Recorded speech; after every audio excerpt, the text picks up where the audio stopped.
lesson 18 Morris dance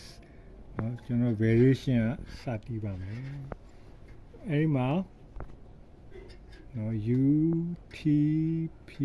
ဆိုတဲ့စာလုံးလေးတွေ့ပါမယ်နော်အဲ့ဒီစာလုံးနဲ့ဘာပြောချင်တာလဲဆိုရင် upper third part of the bow ပေါ့နော် bow ကဒီလောက်ရှိရဆိုရင်သုံးပုံတစ်ပုံ bow သုံးပိုင်းပိုင်းလိုက်မယ်ဆိုရင်နော်ဒီအပိုင်းလေးနဲ့တီးရပါမယ်နော်အဲ့ဒါ UTP upper third part of the bow နော်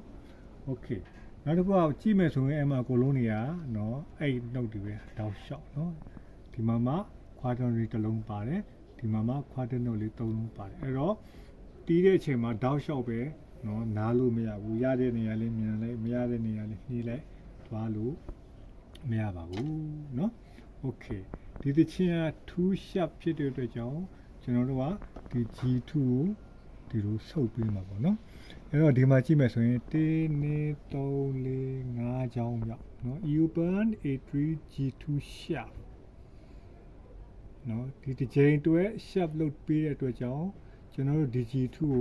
ဒီမှာကတ်တီးလို့မရဘူးနော်ရှစ်တူလို့တီးရပါမယ်နော်ဒီဘက်မှာကြာတဲ့ natural ဖြစ်သွားတဲ့အတွက်ကြောင့်အရင်တိုင်းပဲ G2 ကိုဆုပ်ပြီးတော့တီးရမယ်ဖြစ်တယ်เนาะအဲ့ဒါဒီမှာတစ်ချက်ကြည့်မယ်เนาะ G sharp G natural เนาะ sharp natural เนาะပြန်ဆုပ်ပြီးတော့တီးပါမယ်နောက်ဆုံးအပိုက်လဲပထမ3ပိုင်းမြိုက်လို့ပဲเนาะကင်ထားမှာပေါ့เนาะ A3 เนาะကင်ထားမယ်ကင်ထားမယ်နော်အဲ့ဒါလေး finger technique လေးပါတယ်အဲ့တော့ကျွန်တော်တို့ဒီ variation ကနေပြီးတော့စတီးပါမယ်အဲ့တော့ quarter note လို့ခွဲပြီးတော့တီးပါမယ် UTP ဖြစ်တဲ့ကြောင့်ဘိုးဖြာပိုင်းเนาะဒီမှာတီးလို့မရအောင်เนาะဖြာပိုင်းမှာတီးပြရမှာဖြစ်ပါတယ်Morris dance number 18 variation up bow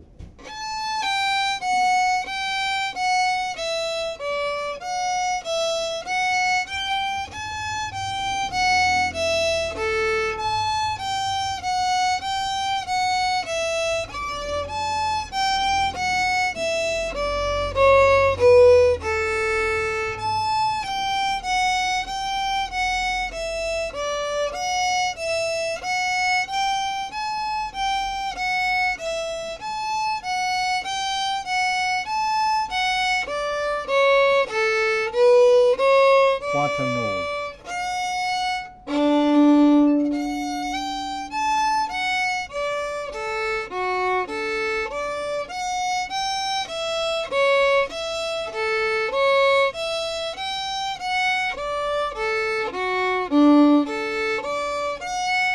G sharp natural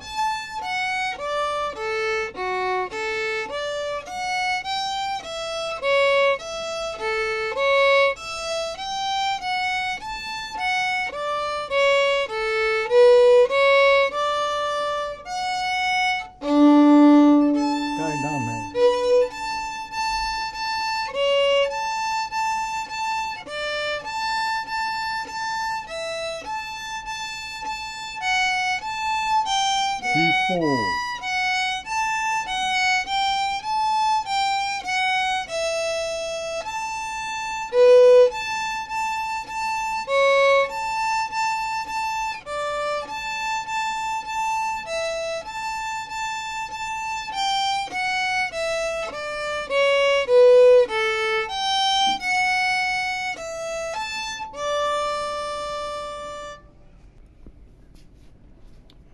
အဲ့တော့ဒီတချင်းကိုနော်စာဆုံးတီးနိုင်တော့တော်တော်လေးကျွမ်းကျင်သွားတော့မှာဖြစ်ပါတယ်ပေါ့နော်အဲ့တော့ဒီတချင်းကိုစာဆုံးတစ်ခေါက်တီးပြရမယ်ကဲနံပါတ်18စာဆုံး နားထောင်ကြည့်ပါ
များများလေ့ကျင့်ပေးကြပါ